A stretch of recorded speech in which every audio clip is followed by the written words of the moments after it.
श्री स्वामी समर्थ. बघा, आपण नेहमी आता ऐकतो उंबऱ्याची पूजा करायची. मग उंबऱ्याची पूजा नेहमीच करायची का, रोजच करायची का?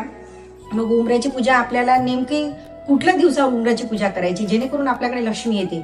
मग आपण उंबऱ्याची पूजा करताना दिवस कुठले निवडायचे आहे? तर मग सगळ्यात पहिले बघा, आपण मंगळवार आणि शुक्रवार हे दिवस ठेवायचेच. मंगळवार आणि शुक्रवारला आपल्याला उंबऱ्याची पूजा करायचीच आहे.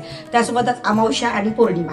अशा प्रकारे जर तुम्ही उंबऱ्याची पूजा केली ना, खरंच लक्ष्मी आपल्या घरामध्ये येते. कारण माहितीये का, हळदी लक्ष्मी आहे आणि जेव्हा हळदीचं आपण हळदी लेपन जेव्हा उंबऱ्याला करतो ना, त्यावेळेला आपल्याकडे लक्ष्मी आकर्षित होते.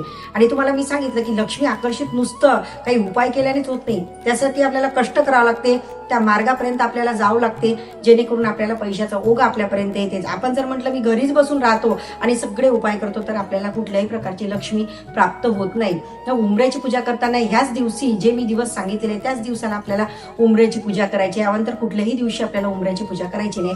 मंगळवार, शुक्रवार, अमावस्या आणि पौर्णिमा या दिवसाला आपण उंबऱ्याची पूजा करायची आहे.